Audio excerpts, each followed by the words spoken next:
শুটকি আর বেগুনের খুবই লোভনীয় একটা রেসিপি। আমরা অনেকেই শুটকি তরকারি খেতে পছন্দ করি, বেগুনও অনেকে পছন্দ করি। বাট রান্নাটা যদি একটু ভিন্ন টাইপের হয় তাহলে কেমন হয়? আসসালামু আলাইকুম, কেমন আছেন সবাই? আজ একটা খুবই মজার রেসিপি শেয়ার করব, শুটকি দিয়ে বেগুনের রেসিপি। এখানে আমি চুরি শুটকি নিয়েছি, ধুয়ে একদম সুন্দর করে পরিষ্কার করে নিয়েছি। আর নিয়েছি হচ্ছে টমেটো, পেঁয়াজ, রসুন, কাঁচামরিচ কুচি। তো সব কিছু আমার রেডি আছে, এখন চলেন চুলায় চলে যাচ্ছি। আর এই শুটকির রেসিপিটা অনেক মজা। রমজান মাস চলে আসছে, মাছ মাংস কিন্তু খেতেই ভালো লাগবে না, তখন শুটকি ভর্তা এগুলোই মজা লাগবে।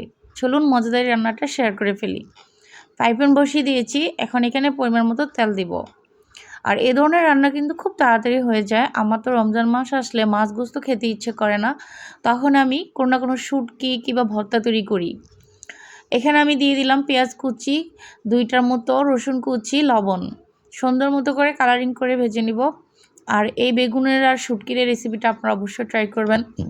আমি চুরি শুটকি দিয়ে করেছি, আপনারা চাইলে অন্য যে কোনো শুটকি দিয়ে করতে পারেন, বাট বড় সাইজের শুটকিটা দিয়ে করলে বেশি মজা লাগে। তা আমি এই পেঁয়াজ আর তেলের সাথে কিন্তু শুটকিটাকে দিয়ে দিলাম। এখন এই শুটকিটাকে আমি কয়েক মিনিটের মতো ফ্রাই করে নিব। দেখবেন সুন্দর একটা ঘ্রাণ বের হয়ে আসতেছে, সে পর্যায়ে এটার মধ্যে অন্যান্য মশলাগুলো অ্যাড করে দিবেন।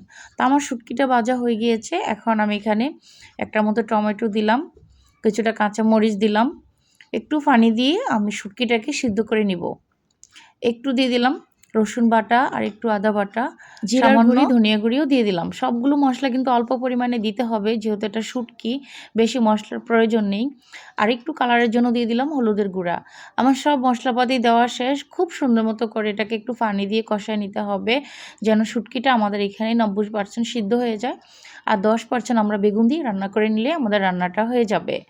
তো কি সুন্দর একটা ঘ্রাণ বের হচ্ছে, আলহামদুলিল্লাহ। আমার কিন্তু খুবই ভালো লাগে শুটকি তরকারি। তো এটা কিন্তু প্রায় অনেকক্ষণ আমি কষায় নিয়েছি, শুটকিটা অলরেডি সিদ্ধ হয়ে গিয়েছে। এই পর্যায়ে আমি দিয়ে দিলাম ধুয়ে রাখা আলু আর বেগুনগুলো। তো আলু বেগুন সব কিছু একসাথে মিশিয়ে নিয়ে ঢাকনা দিয়ে এটাকে রান্না করে নিব। এখানে কিন্তু আর কোনো পানি দেওয়া যাবে না, যদি পানি দেন তাহলে কিন্তু শুটকির টেস্টটা চলে যাবে। এখানে জাস্ট চুলা জালটা মিডিয়াম আঁচে রেখে ঢাকনা দিয়ে এই রান্নাটা করে নিতে হবে। আর এই রান্নাটা করলে বিশ্বাস করেন, আপনি 2 থেকে 3 প্লেটের মতো ভাত এমনিতেই খেয়ে নিতে পারবেন।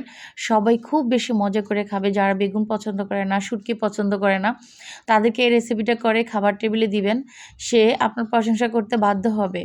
এমনকি তার কাছে এই রান্নাটাই ফ্রি হয়ে যাবে। তা আমি প্রায় এটাকে ঢাকনা দিয়ে কয়েক মিনিটের মতো রান্না করে নিয়েছি। আবারও রান্না করে এটাকে একদম ভর্তা টাইপের করে নিতে হবে।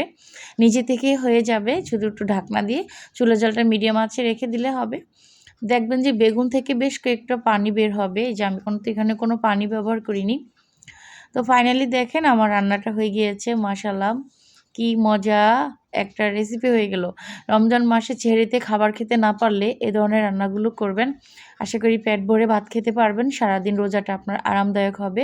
ভিডিওটা ভালো লাগলে সবাই লাইক কমেন্ট শেয়ার করে দিবেন। আজকের মতো আল্লাহ হাফেজ।